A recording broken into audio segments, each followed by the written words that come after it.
Bonjour, bienvenue dans cette troisième capsule du cours 4 sur les pratiques de gestion. Alors, j'ai choisi quelques pratiques à partager avec vous parce que malheureusement, on ne peut pas tous les voir, il y en a tellement. Mais si vous êtes intéressé à poursuivre cette discussion, ça me fera plaisir de la poursuivre avec vous. Alors, les objectifs pour cette capsule, c'est de premièrement reconnaître le besoin d'adapter notre style de gestion aux individus et aux environnements. C'est certain que certaines personnes pensent que les employés doivent s'adapter aux gestionnaires. Et c'est sûr que ça vaut la peine que les employés s'adaptent également. Mais la responsabilité incombe aux gestionnaires et aux leaders en innovation sociale de s'adapter pour bien mobiliser selon les styles des individus. Alors, c'est vraiment important, c'est la responsabilité du leader de pouvoir mobiliser chacun de la bonne façon.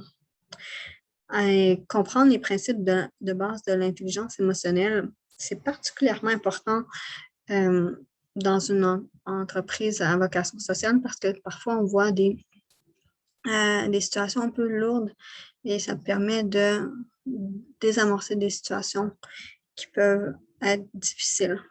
Et aussi, comprendre les pratiques principales du Manager Minute. C'est un livre qui se lit très bien, à peu près 90 minutes. Je vous le recommande. On ne va pas le lire ici, mais si vous pouvez le lire, je vous le suggère. Et comprendre les principes de base du leadership situationnel. Alors, les pratiques de gestion. Premièrement, pourquoi on doit s'adapter? Parce qu'il existe une variété de personnes. Alors, la variété de personnes que vous allez gérer ou côtoyer, c'est démographique, culturel, générationnel, religieuse. OK, alors juste sur la base de leur identité, la variété, elle est là. Mais aussi, la variété sur les objectifs. Qu'est-ce qu'elles attendent? Elles attendent de l'organisation et qu'est-ce qu'elles attendent de leur rôle dans l'organisation. Certaines personnes en fin de carrière, sont là pour collaborer, aider. Certaines personnes sont en milieu de carrière. Certaines personnes sont en début de carrière. Certaines personnes ont des familles. Et alors, oui, ils ont des attentes, des grandes ambitions, mais également, ils ont des ambitions familiales. Alors, les ambitions peuvent être partagées. Certaines personnes, peut-être, ont des ambitions purement sociales. Alors, la pluralité qui existe dans les organisations sociales peut vraiment venir diversifier vraiment la structure et du personnel qu'on a. OK? Alors, puis aussi, il y a bénévole ou non, temps partiel, temps plein. Alors, vraiment, on peut avoir un petit peu de tout. Alors, aussi, on a une variété de modèles d'organisation. Alors, on a une variété de personnes, puis on a une variété de modèles. Alors, les modèles, ils sont variés dans le temps qu'ils occupent. Ça veut dire que parfois, on a des gens qui travaillent le matin, le soir, la nuit, dans d'autres fuseaux horaires.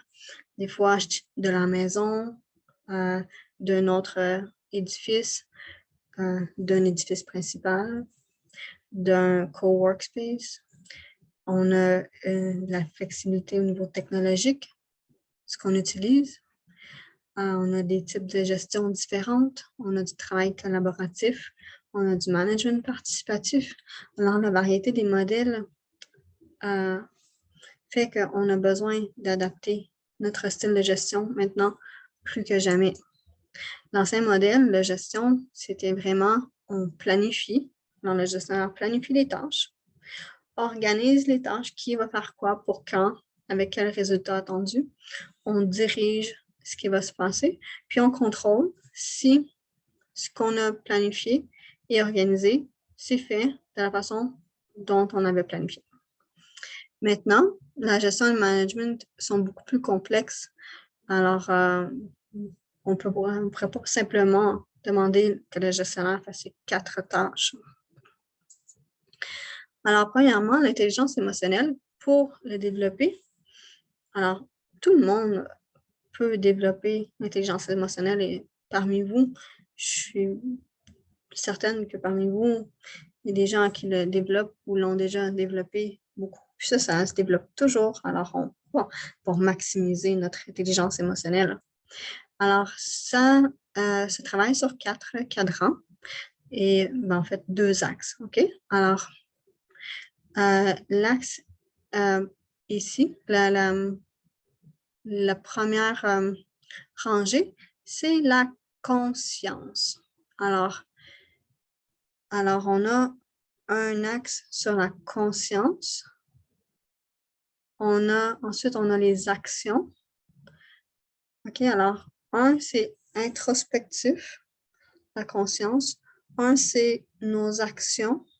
OK, alors ce qu'on fait par rapport à notre compréhension et notre conscience.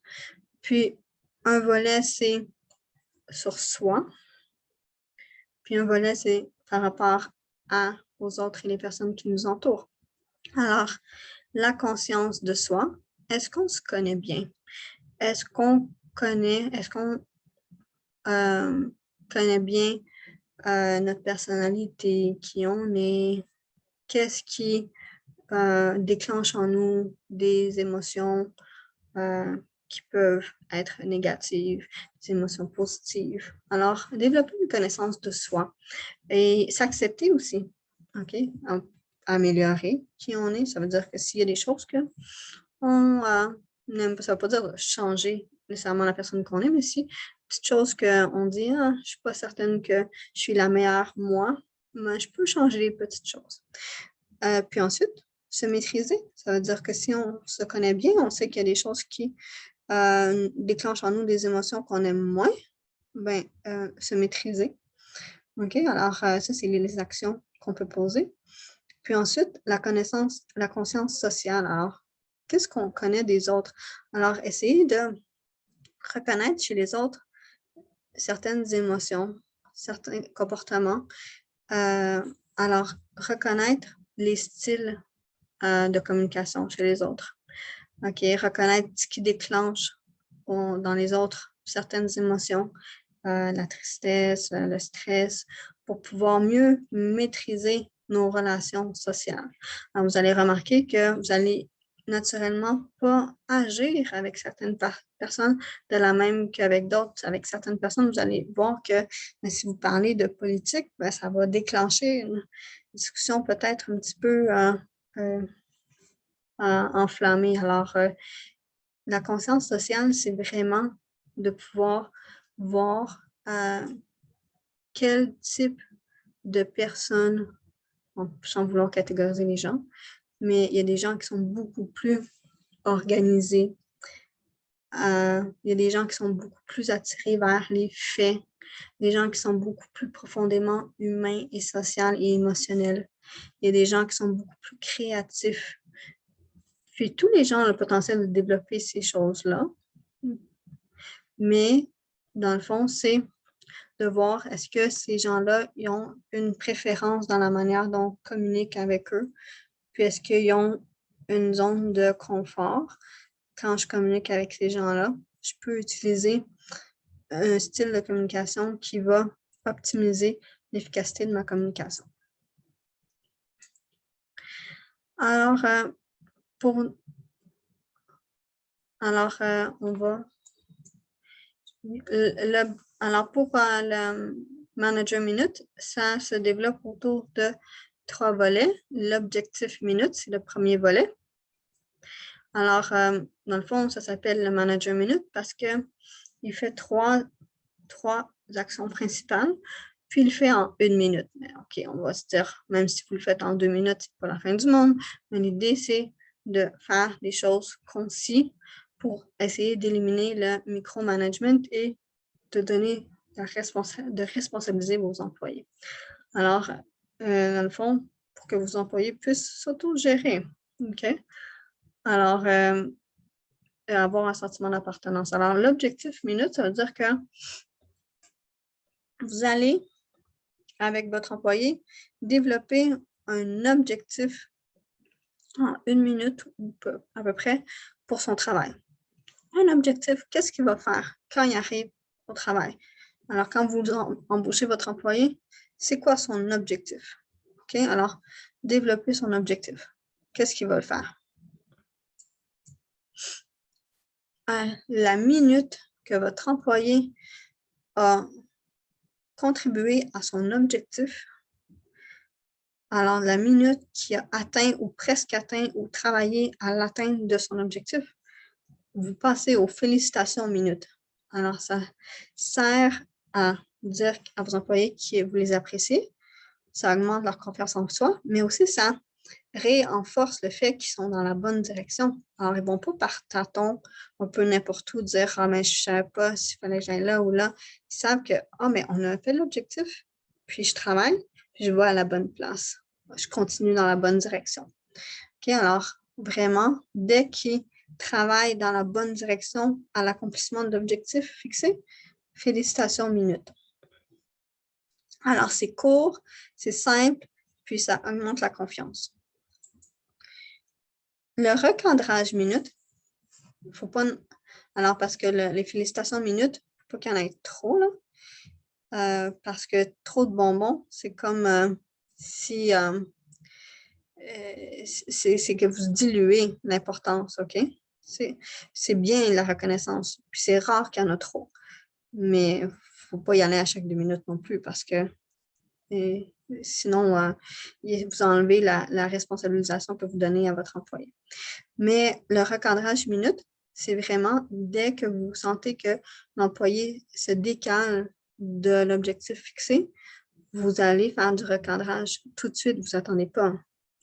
Recadrage, c'est en 2 parties. Alors, vous dites en fait vraiment très constructivement que ce n'est pas ça qui a été établi. Qu'est-ce qui n'était pas clair dans l'objectif établi? Est-ce que vous devez corriger l'objectif établi? Puis vous remettez en confiance. Vous dites qu'est-ce que vous appréciez de cet employé-là. Il faut que ça se termine sur quelque chose de bien quand même. OK? Alors, le troisième outil que je vous présente, c'est le leadership situationnel. C'est basé sur les prémices que chacun de nos employés nécessite une approche individualisée. OK? Alors, en fonction de son autonomie, sa connaissance du milieu de travail, son expérience, sa fonction, son niveau d'engagement. Par exemple, si moi, ça fait 10 ans que je travaille dans une organisation, puis que je suis très motivée dans la cause de l'organisation, mon superviseur n'aura pas tendance à me gérer de la même manière que quelqu'un qui vient d'entrer dans l'organisation et qui a seulement 6 mois d'expérience de travail dans sa vie parce que la personne a peu de connaissances du milieu de travail et alors il n'y a pas beaucoup de connaissances, mais la personne peut être très motivée parce qu'elle vient de rentrer au travail.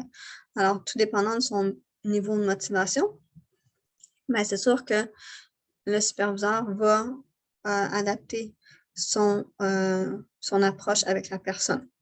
Alors, c'est tout le temps basé sur est-ce que la personne est engagée et motivée? Est-ce que la personne a les connaissances?